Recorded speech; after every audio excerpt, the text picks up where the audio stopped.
Student, today we discuss about evidences of evolution.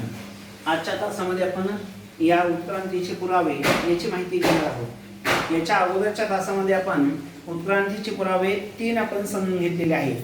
एक morphological evidence, number 2 anatomical evidence आणि व्हेस्टिगल organs. हे तिन्ही पुरावे अजून आपण एकदा समजून घेऊ.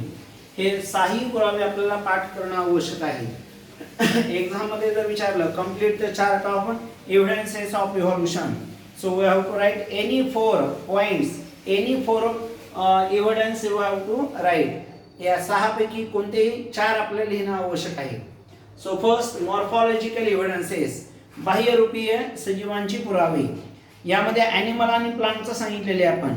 इन ॲनिमल, प्राणी जरी वेगवेगळ्या प्रकारचे प्राणी असतील तरी त्या प्राण्यांचं बाह्य पुरावा, बाह्य जर रचना आपण पाहिली त्यांच्या शरीराची, तर ते पुरावे पुरातन कालापासून आलेले आहेत हे आपल्याला या ठिकाणी सांगता येईल. त्या वेगळ्या प्राण्यामध्ये असलेले पुरावे हे आपण या ठिकाणी समजून घेऊ. Number first, in animals the structure of mouth, position of eyes, structure of nostrils and year pinna and thickly distributed hairs on a body of different plants be the same. It indicates that their origin must be the same, have a common ancestors. याचा अर्थ काय? विविध प्रकारचे प्राणी आपल्या पुस्तकात दाखवलेले आहेत. या प्राण्यांची रचना जर पाहिली आपण, यामध्ये आपण जर पाहिली यांची तोंडाची रचना आपल्याला सांगता येईल, नाकपुड्यांची रचना असेल किंवा इयर पिन्ना किंवा डोळ्यांची ठेवण असेल किंवा या प्राण्यांच्या अंगावर असलेले दाट केस, यावरून या तिन्ही प्राण्यांचे पूर्वज हे सारखे असावेत हे आपला पुरावा सांगता येईल. इन अ प्लांट्स, प्लांट्समध्ये काय सांगता येईल? In a plants leaf shape, leaf venation and petals of different plants have a same. It indicate that their origin have a same and must be the common ancestor. या वनस्पतीमध्ये पानांचा आकार असेल, पानांची शिरा असतील किंवा पेट्युअल म्हणजे देठ असेल, हे सारखं दिसतं. यावरून यांचे पूर्वज हे समान असावेत हा एक पुरावा सांगता येईल. मग मॉर्फॉलॉजिकल एव्हिडन्सेस म्हटलं की आपला ॲनिमल्स आणि प्लांट्स याची माहिती लिहिणं अपेक्षित आहे. Number 2 anatomical evidences. In anatomical evidences, the structure of bones of different animals are different. But look at this. Structure of bones, we have to see the structure of bones of different animals.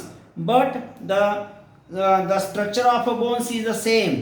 The bony joints is the same. It indicates that their origin must be the same and a common ancestor. या ठिकाणी आपल्या प्राण्यांचं हाडांची रचना दिलेली आहे, वेगवेगळ्या प्राण्यांची.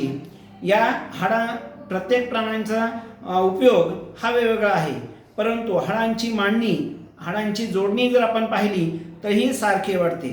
So from this pictures we conclude that the structure of bones of different animals be the same. So it indicate that their origin be the same and have a common ancestor. मग कोणत्या प्राण्यांची हाडांची रचना दिली आहे पहा. Human hand, मानवी हात दिलेला आहे.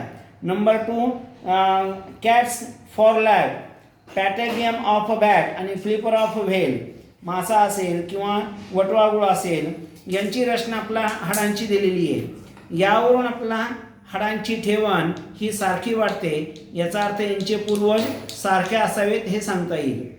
नंबर 3 आपण घेणार आहोत, तो भाग आहे vestigial organs. Vestigial organs undeveloped the organ which is not necessary and which is not necessary and which are present in a human body.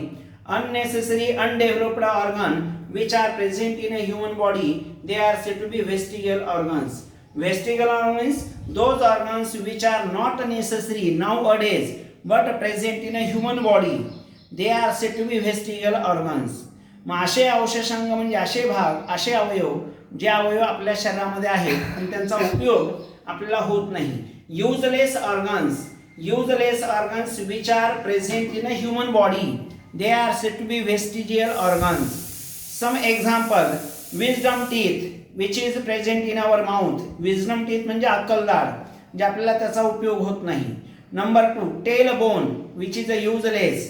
Number third आपल्याला म्हणता येईल अपेंडिक्स.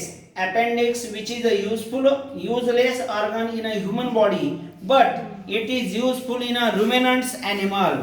रुमिनंट्स म्हणजे रवन करणारे प्राणी. रवन करणाऱ्या प्राण्यामध्ये अपेंडिक्स हा महत्त्वाचा भाग आहे. So vestigial organ means those useless organs which are present in a human body, they are called as a vestigial organs. Example कोणते सांगता येईल. Number first appendix which is a useless organ in a human body but it is useful for a ruminants animal. रवन करणाऱ्या प्राण्यामध्ये हा appendix नावाचा भाग हा महत्त्वाचा आहे, आपल्या पोटामध्ये महत्त्वाचा नाही. Number 2 wisdom teeth which is present in our mouth. आपल्या तोंडामध्ये जे अक्कलदाढ येते हे अक्कलदाढ देखील आपला उपयोगी नाहीये. Tail bone which is a useless. So these are the some parts which is useless which are present in a human body. Now today we discuss about the paleontological evidences. Paleontological evidences पुराजीवशास्त्र पुरावे. आता यामध्ये आपल्याला सांगता येईल fossil fuel. Look at this paleontological evidences. यामध्ये पहिल्यांदा आपण समजून fossil fuel. Fossil fuel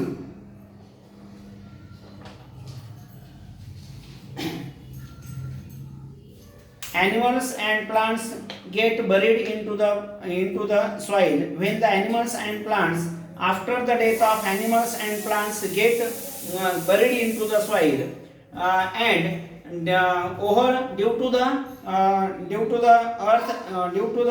over uses of soil and due to the earthquake, volcano and flood, these bodies are converted into fuels. They are said to be fossil fuel. पहा वनस्पती आणि प्राणी मेल्यानंतर जमिनीमध्ये गाडले जातात, बरीड होतात. बरीड म्हणजे पुरले जातात. मग त्यावर या मातीचा थर या ठिकाणी येतो आणि त्यामुळं त्या मेलेल्या वनस्पती आणि प्राण्यांचं रूपांतर इंधनामध्ये होतं, फ्यूलमध्ये होतं. यालाच आपण फॉसिल फ्यूल असं म्हणतात. मग यामध्ये आपल्याला समजून घ्यायचे पॅलेontological evidences, पुरातत्व पुरावे. आता यामध्ये after the death of animals and plants the consumption of carbon compounds stop. एखादा प्राणी किंवा वनस्पती मेल्यानंतर त्याच्या शरीरामध्ये कार्बनचं जे कन्सप्शन होत असतं, कार्बनचे जे कार्य होत असतं, हे कार्य पूर्णपणे थांबतं.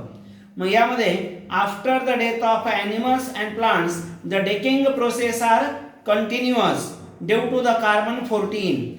एखादा मृत प्राणी किंवा वनस्पती मेल्यानंतर त्याच्या शरीरामध्ये कुजण्याची प्रक्रिया सुरू होते. मग हे वनस्पती किंवा प्राणी का कुजतात?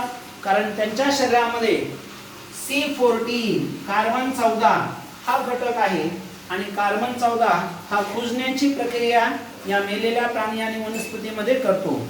So after the death of plants and animals decaying process of plants and animals are continuously occur, and the plants and animals we have to be concluded, we have to understand how many years and days are passing the death of plants and animals by using the carbon 14 and the ratio of C12 and C14. The ratio of C12 and C14. C12 and C14, these are the carbon compounds which are present in a human body. आपल्या शरीरामध्ये C12 आणि C14 असे दोन carbon compound आहेत. C12 is a non radioactive substance. हा radio substance आपल्याला म्हणता येईल C12, and C14 is a decaying. C14 is used for decaying process. If any plant and animals death, how many time it is passed of plants and animals, we have to be calculated by using C14 and the ratio of C12 and C14. C12 and C14. एखादा प्राणी